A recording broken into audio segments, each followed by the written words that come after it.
In an attempt to help cushion the effect of hardship faced by Nigerians, the TC chairman Nnewi North local government, Engr Chris Obiora, organized some palliative for the widows in Umudinkwa in Nnewi North local government, Anambra State, in line with providing solutions to the problems of the citizens, especially the widows, as his own benevolent way of marking the Easter celebration with them.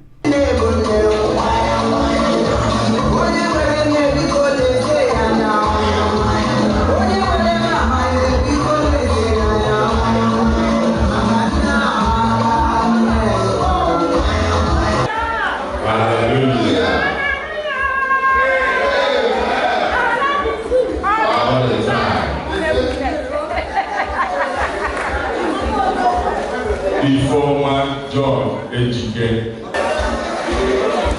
Madam Chukwuche, Madam Chukwuche.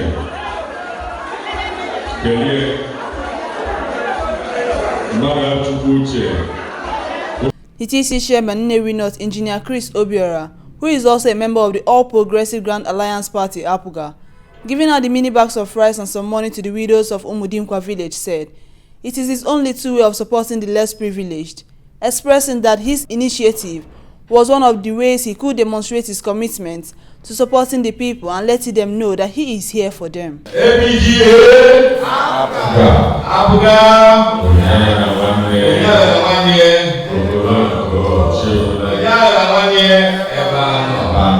yes.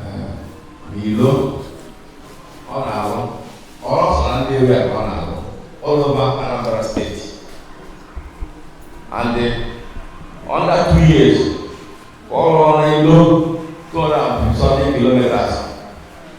People from government say na 8 years and all the other 2 years. Right now, I'm 4 years and 8 years.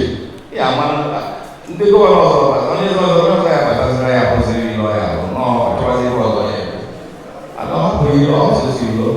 my education. Health, agriculture.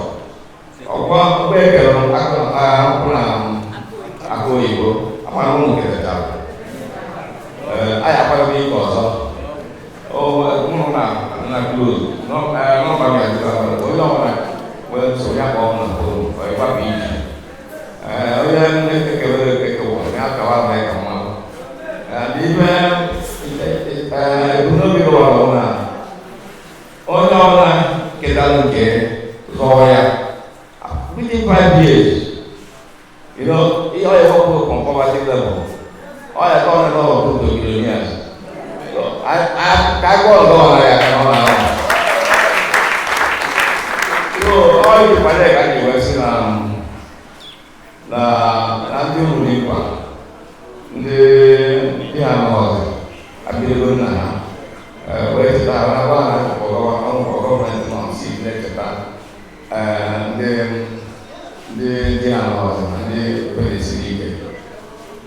so that governor I some Chineke for and the governor Soludo from time to time. You know I'm not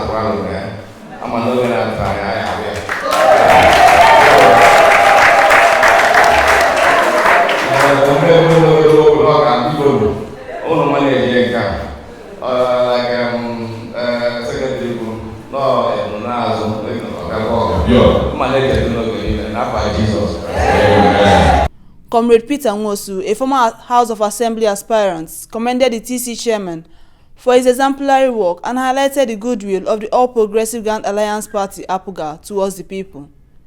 He donated a sum of 100,000 naira in support to the women, emphasizing the TC chairman's dedication to serving the people.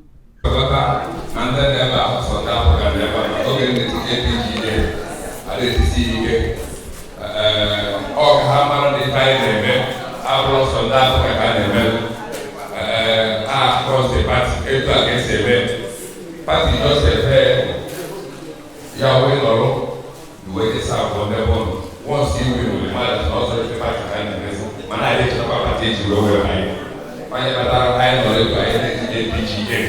I know where I see will be so that although over the fire, ọdún ní àmọ́mọ́ ọ̀sẹ̀ nípa ń dá nínú àwọn akọ̀kọ̀ náà ẹ̀jọ́ ní pàtí à máa mú ta ọdún tó náà gàgà because náà bẹ́ẹ̀ kọ̀kọ́ onye ọdún ká bẹ́ẹ̀ kọ̀kọ́ ọmọ náà máa nípa nípa ọ̀nà ìlú ní Ọ̀nị̀ṣà ọ̀pẹ́ eziokwu anyị bụ Ọ̀nị̀ṣà ọhịa na nke na-ewu iwe ewu n'Owerri ndị moto maka ka nna akọwa ya ọfụma nke na-ewu iwe ewu n'Owerri ndị ha buru moto nya pati ndị pati ya wụ ha nọrọ na pawa mmadụ aga eruzi ha nso mmadụ anyị asụta anya anyị atụrụ ahụ anyị wụ ndị apụga ugbo onye anyị ga na mmiri na nke a bụ nke anyị maka na oge mfe a emere na Antioch mbụ Maazị Jizọs amekata ndị mmadụ si na ndị eme ka Kraịst eweba ha gịnị na this Christ-like ebe a ga-esi nweta this Christian omume ha na-eme ka Chukwu so anyị hụ ndị apụga na-eme ọfụma maka na ọ na ya na-eme ọfụma anyị agba ọsọ ndị apụga na-ebife ọ na-edo akwụkwọ igwe ebe ọnụ so mmeri ogo niile ọ miti ka anyị gbasa western Nigeria ebe si very far si na mmabịa na ụmụnne ka a na-emere ife a na-abịakwa contribute otu nke m owere aga so mmeri ogo mmewe 100,000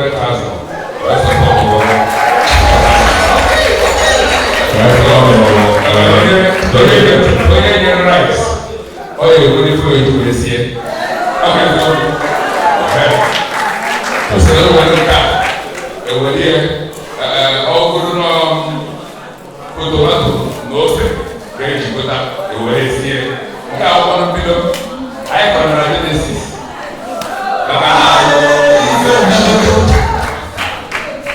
anyị kọrọ na Genesis by the time anyị ejiwere na Malaka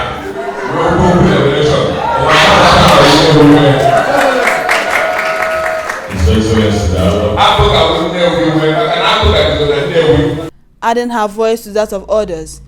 The women leader Chika Chikwendo, also a native of Nnewi, appreciated TC chairman for his love, kindness and support towards the widows, and praying that God will enrich his pockets to continue with the goodwill. Ụmụ nwaanyị mụdị nkwa ka akpọkọtara ebe a taa, ndị widows, ndị di ha na-anọrọ ha nwa ka akpọkọta ka echukwa ha ka ha marụ na ha dịkwa important, so that ka ha ghara na-efeel because na di ha nọrọ that they are not recognized, they are being recognized because na nwaanyị ọbụla di ya nọrọ nọ Chukwu bụ ife na anụ ya minus me esorokwa m na one of them. I'm just here as a delegate.